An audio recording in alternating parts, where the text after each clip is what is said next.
What's up, guys? This is Suh with Vengeance, and I am back here with another Madden NFL 16 Miami Dolphins franchise, and today is going to be the game recap between the Miami Dolphins and the Tampa Bay Buccaneers. Now, this was a pretty good game in the first half, but in the second half, Miami just dominated, and it came out to be a 38-17 win in the third game of the season, which means you're 3-0 on the season. And looking at the stats, you can see the run game was a big factor in the deciding moments of this game. Vincent Harvey and Jay Ajayi went off. Tannehill still had a pretty good game. So did Jameis Winston. Jameis Winston did have his ways in the first half, but in the second half, I guess he just couldn't get it down the field enough. And it ended up being a big factor in why Miami dominated in the second half. We didn't score anything. Or they didn't score anything in the second half. They actually had a 17-10 lead going into halftime, and we just took over in the second half and said, you know what, we're not going to lose to this team. So talk about a big turnaround, huh? So looking at the total yards, it was 555 to 434 in favor of the Dolphins. One turnover for the Bucs. I think it was a fumble. I'm not quite sure. We'll have to check the stats here in a second.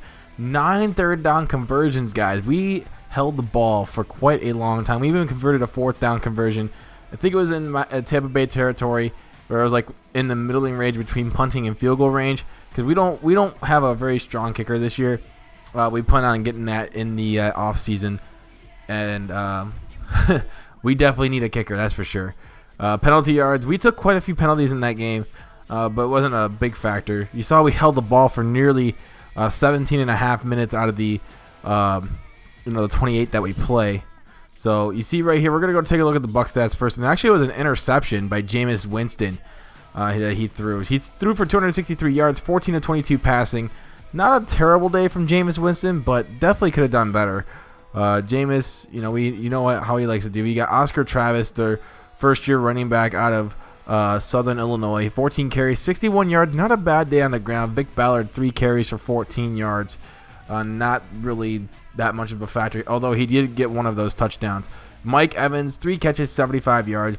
Had a pretty good day. Austin Seferian-Jenkins had 3 catches as well for 39 yards.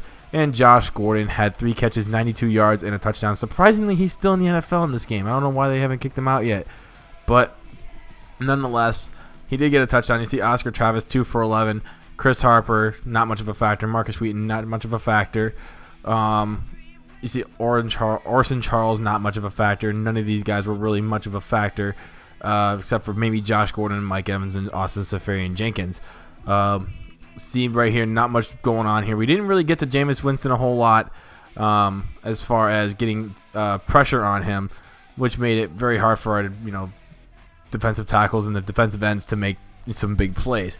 Brock Vereen had 15 total tackles in that game, and Luka had 12. Sean Witherspoon had 9 total tackles. A.J. Hawk had 8. Jeremy Lane had 7. Gerald McCoy had 6.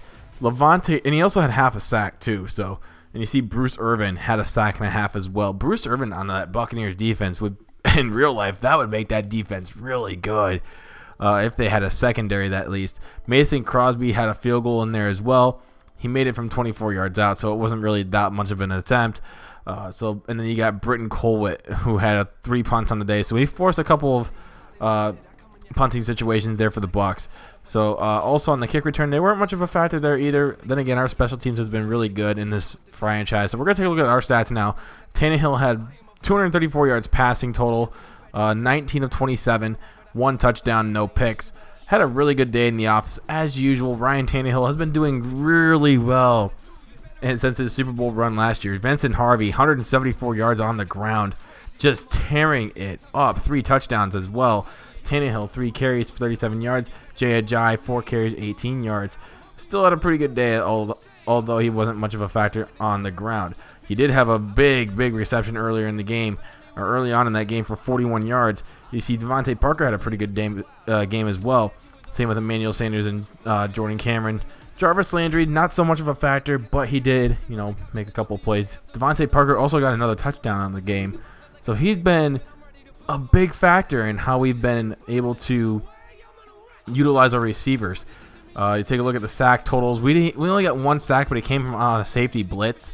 Obviously, the defensive tackles haven't been doing their job this year, but it hasn't really mattered. We've been forcing a lot of pressures and throwaways on the quarterback. We've been stopping the run. We've been getting interceptions as well. And this one comes at the hands of Dominic Rodgers-Cromartie, our shutdown corner. We have a very good secondary, very good linebackers, and very good defensive tackles. We have a very solid team through and through. And I'm honestly thinking that we could very well repeat if you can feel me on that. This team is really good. But if you guys did enjoy today's video, make sure you guys drop a like. I know we're gonna get back to the games next week. We take on the New York Jets in the Meadowlands, I think. So get ready for that one. That's actually gonna have some gameplay in it, and we'll be back to normally scheduled programming for the Miami Dolphins franchise. But until then, my name is Suh with Vengeance, and I'm out. Peace.